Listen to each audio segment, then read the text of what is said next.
point, types of species. According to IUCN, it is International Union for Conservation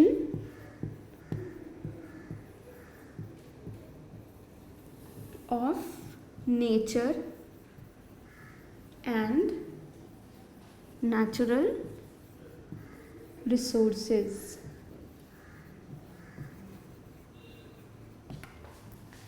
According to IUNC, there are many kinds of species, and those are जो पहला group है, that is normal species.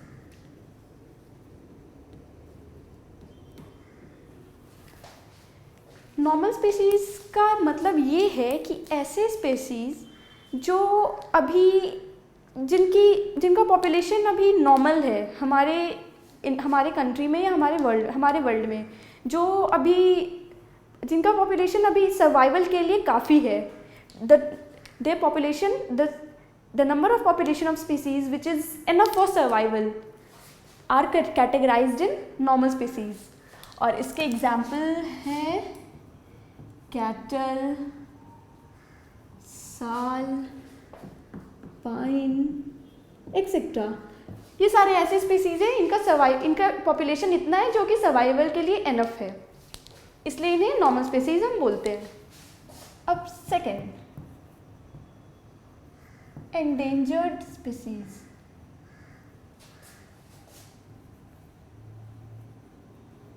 Endangered species.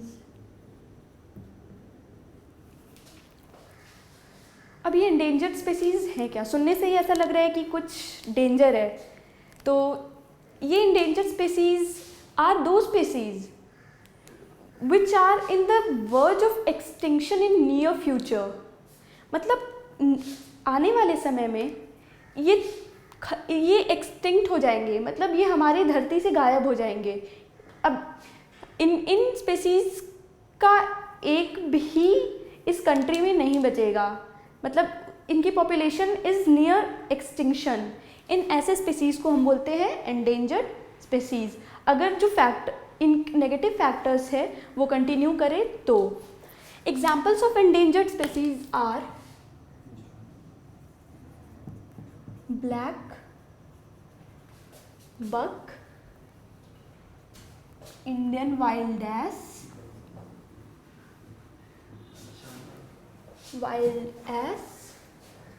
Indian rhino,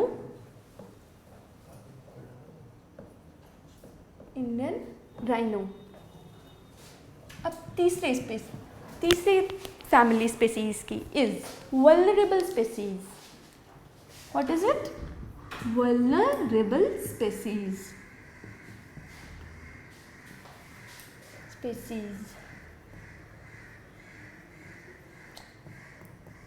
What are vulnerable species? ऐसे species इनकी भी population कम हो लेकिन they are in danger. वो डेंजर में हो कि कमिंग फ्यूचर में वो इस कैटेगरी में ना चले जाए, मतलब वो एंडेंजर्ड कैटेगरी में ना चले जाएं. ऐसे स्पीसीज को हम लोग वल्नरेबल स्पीसीज बोलते हैं. अगर जो नेगेटिव फैक्टर्स है, जो इनके डिप्लेशन जो इनके लिए हार्मफुल है, जो इन स्पीसीज़ के सर्वाइवल के लिए के अगेंस्ट है, वो फैक्टर्स अगर कंटिन्यू करें तो ये स्पीसीज़ इस फैमिली के सारे स्पीसीज़ जल्द ही एंडेंजर्ड कैटेगरी में चले जाएंगे. तो इसका एग्जाम्पल है blue sheep,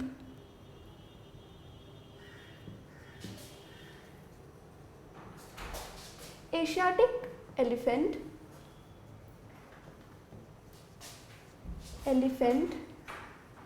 and gangetic dolphins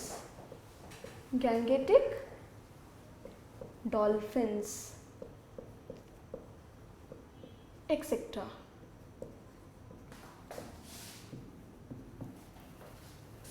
तो ऐसे स्पीसीज, ये कुछ एग्जाम्पल्स मैंने दिए, ऐसे स्पीसीज अगर नेगेटिव फैक्टर्स कंटिन्यू करें तो ये जल्द ही एंडेंजर्ड कैटेगरी में चले जाएंगे। अब चौथे, fourth family is rare species.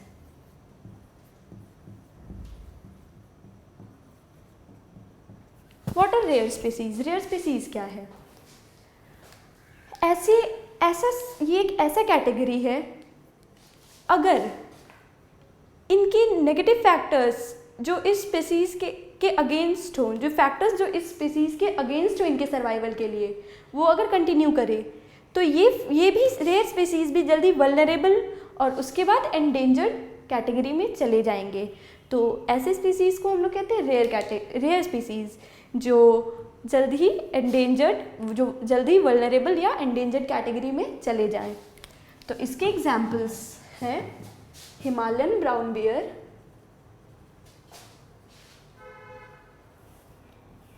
Himalayan brown bear, wild Asiatic buffalo, wild Asiatic buffalo,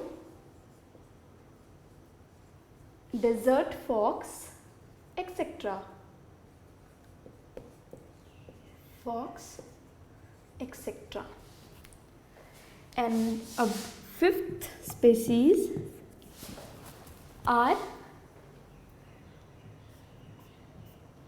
endemic species.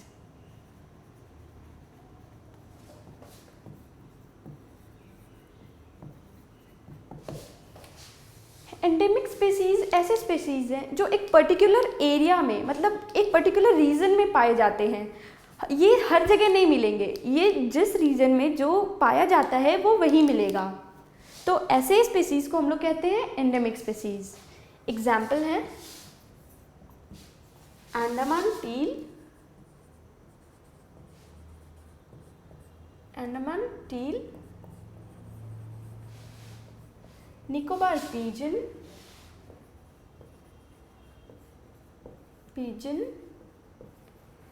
Mithun in Arunachal Pradesh, mithun in Arunachal Pradesh and etcetera. और भी बहुत सारे स्पीसीज हैं। तो जैसे ये अंडमान टील हो गया, तो ये अंडमान टील सिर्फ अंडमान में ही आपको मिलेगा। ये निकोबार पिजन हो गया, तो ये निकोबार पिजन सिर्फ आपको निकोबार में ही मिलेगा। एंड लाइकवाइज ये अरुणाचल मिथुन है, ये मिथुन सिर्फ अरुणाचल प्रदेश में ही मिलेगा। तो ऐसे स्पीसीज को हम लोग बोलते हैं एंडेमिक स्पीसीज। एंड अब sixth and the last kind of species are extinct species. Extinction के बारे में तो आप सबने सुना होगा। तो अब ऐसे स्पीसीज जो जिनका एक्सटिंक्शन हो चुका है, जो एक्सटिंक्ट, उन लोगों को एक्सटिंक्ट स्पीसीज, वैसे स्पीसीज को एक्सटिंक्ट स्पीसीज बोलते हैं। एक्सटिंक्ट स्पीसीज ऐसे स्पीसीज जो अब हमारे वर्ल्ड में, जो हमारे अर्थ में अब नहीं पाए जाते हैं, ऐसे स्पीसीज को हम लोग एक्सटिंक्ट स्पीसीज कहते हैं। Those the kind of species which are not found in our earth is known as extinct species. Example are Asiatic cheetah,